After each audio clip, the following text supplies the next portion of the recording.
Hi and welcome. I'm trying to learn medicine. Today, aortic valve stenosis.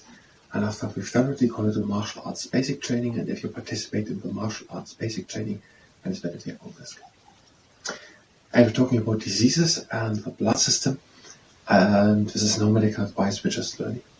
If you basically, because you think you have aortic valve stenosis, you're not right here. We're just learning about diseases and also all types of diseases. So this is intended for people who just want to learn about it, not for people who have it. Aortic valve stenosis. That is a disease of the heart valves. The aortic valve, which consists of three cusps, valve flaps, normally opens with each heartbeat to let the blood flow forward to the body. Let's see it again. The aortic valve, which consists of three cusps. The tricuspid valve, where's that now? Maybe there's nothing to do with it. Maybe it is the one between the atrium and the left ventricle. The left atrium and the left ventricle. Whatever. The aortic valve has three cusps. These are valve flaps. And normally opens with each heartbeat to let the blood flow forward to the body, into the aorta. When diseased, the cusps become thick, hard and often fused. That is interesting, fused. How does that happen? Biologically asked. How can something grow together? Because that's a big problem in the whole medical aspect.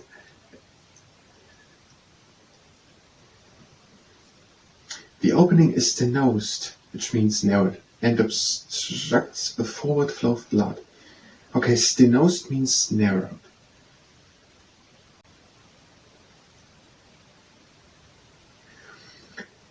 And obstructs the forward flow of blood, especially to the brain and coronary arteries.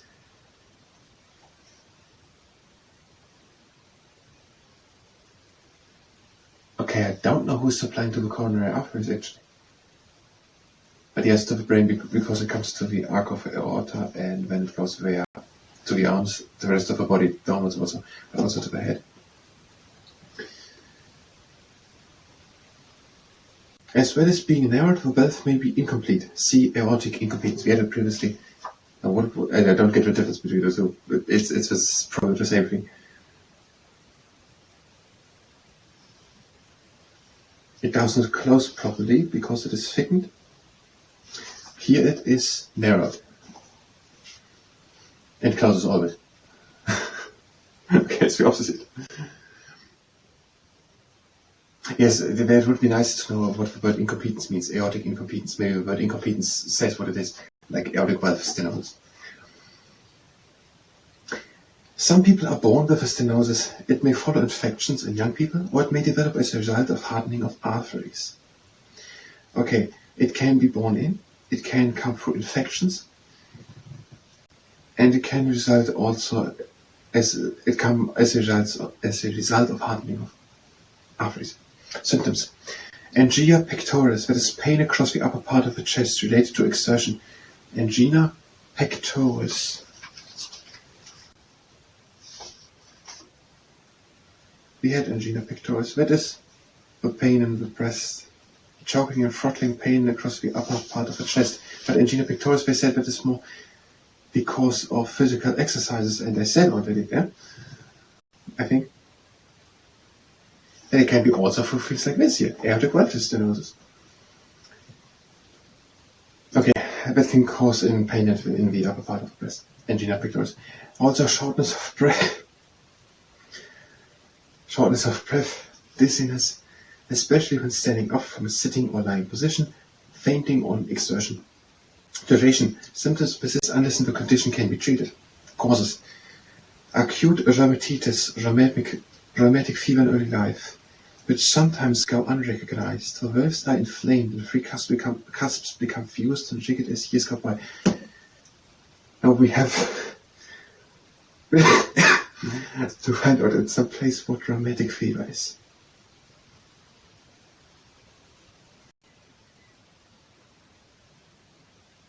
I just Don't want to fast forward. Now, what is rheumatic? No, rheumatic fever can't do it. What is it doing? It can go unrecognized from early age, and when the valves are inflamed and over years, they fuse and get rigid. That means there can be infections which over years cause continuously problems. We have to know what rheumatic fever is. Sclerosis, hardening of a valve which occurs in older people, so sclerosis. The cause of congenital aortic stenosis is not known. This book is 40 years old, maybe something has been done. Treatment in the home. Avoid too much exertion and take care when standing suddenly from sitting or lying position. Avoid becoming overweight, smoking and drinking. And they're using always the term treatment in the home. They mean more just how to live with it. Not that is the, if you want to treat it, how it is the treatment. This is when to live with it. Then after you've got to get advice from the doctor. When to consult a doctor? If you get angina, so pain in the wrist, shortness of breath, dizziness, or fainting. If you know that you have aortic stenosis and there's a change in your symptoms, for example, worsening of angina or increasing shortness of breath, then you should also consult a doctor. What the doctor might do is send you for X-rays and ECG and other tests to assess the severity of a stenosis. Okay, it makes a lot of tests. Surgery may be necessary, but if a strain on the heart is not great, then a regular check-up may be all that is required. Is there any form of treatment against rheumatic fever? If it has cost, it's devilish work overuse, diabolic work overuse. Suggest that you take antibiotics if you have teeth extracted. What? Are you on the right page? What the doctor might do, suggest that you take antibiotics if you have teeth extracted to combat infection and prevent further damage to the valve. Teeth? Why should people have teeth extracted in the first place so often? Suggest that you take antibiotics if you have teeth extracted to combat infection and prevent further damage to the valve. Why do the valves at the aorta, get a problem if you get the teeth or whatever pulled out? Whatever, prevention. See rheumatic fever. Outlook. Stenosis discovered by chance and causing few symptoms may change very little over the years. Severe stenosis may lead to heart failure and shortened life expectancy. Surgery involving valve replacement or splitting the valve in the young may improve the outlook.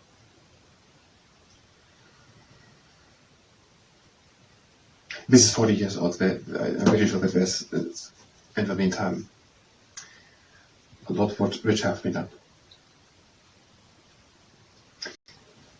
Now, I want to know a bit more about the actual things of what causes it. Is it just a mechanical problem, basically? If by a car, just at one pipe, there's a problem with the closing, that's something which can be fixed pretty easily with a 100% positive outcome, basically. Now, it sounds to me as if it would be just that. Now, if not, all the problems with surgery and so on would be not necessary to consider because we are so good. If that would be it, then it should be something which should be able to heal completely. Now, we're going to read on. At one time, we will come in a couple of hundred pages to rheumatic fever. If you're here for medicine, you can go directly to the next one. We will do now the martial arts basic training. If you participate in the martial arts basic training, that is very honest. We bring up one leg up, and we do a good reading my shoulder. Bring the foot up and down, up and down. Now we have a leg up and bring the foot up and down. Take the foot at the ankle, make it straight back, and point with the knee down to the floor. So just stretching the core muscles.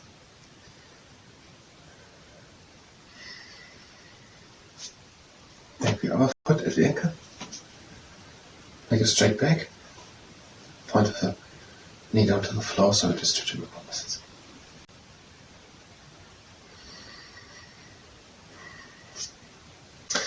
Now we're doing big arm down. Heel onto the ground and pull the toes in. Move now the leg from left to right. We are heel to the ground and pull the toes in. Move the leg from left to right. Now we're going to do one more exercise. No. We're doing directly the chain. Stop. The toes are pointing forward and stretching the inner side of the leg.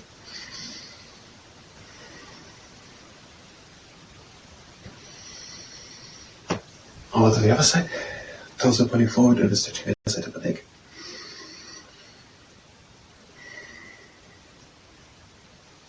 Now we're doing the mantis from side to side.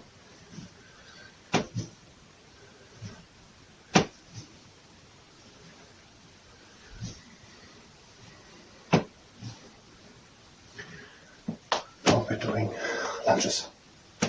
Fall in front. Now back again.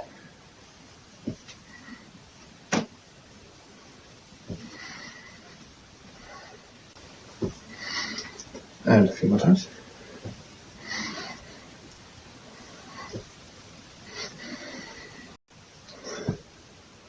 And the last two.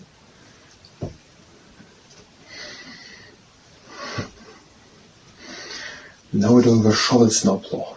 One knee up and bring it back. Knee up and back. 3 steps in the middle. 1, 2, 3. Knee up and back.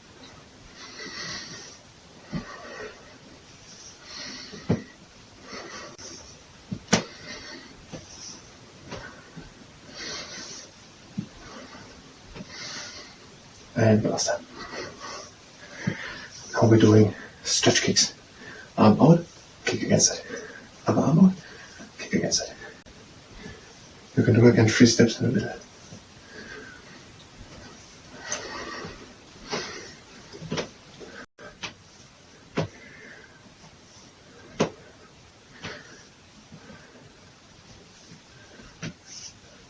And last two. And now the frog. Knee up, back and up, and upper, knee up and back, up and in.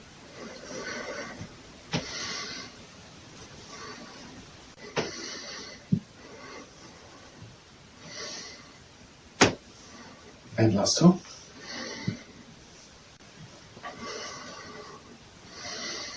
Now Crescent kicks, leg up and back, up, in, up, and back, and in.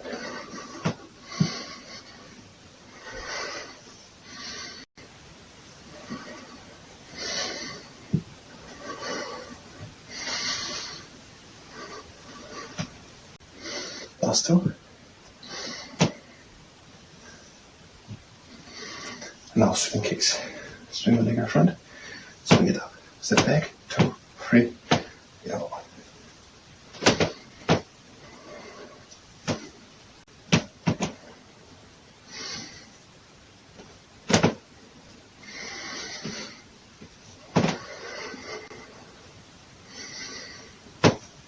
And the last two.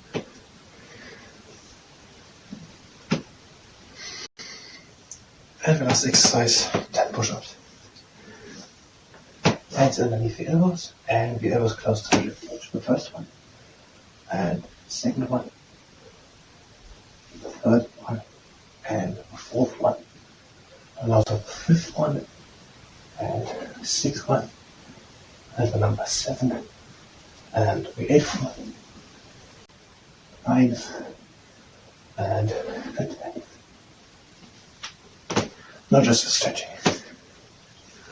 Heel onto the ground, we're doing the hiker sit-up stretch. Pull the toes in, put to the left and pull the toes in. To the right and pull the toes in. Into the middle, pull the toes in, move the leg from left to right. The other heel into the ground and pull the toes in. Put to the right and pull the toes in. Put to the left and pull the toes in. The middle and pull the toes and move the leg from left to right. And we're ending with a trunking right out. Legs at the outside, moving in, going down. And out. And in.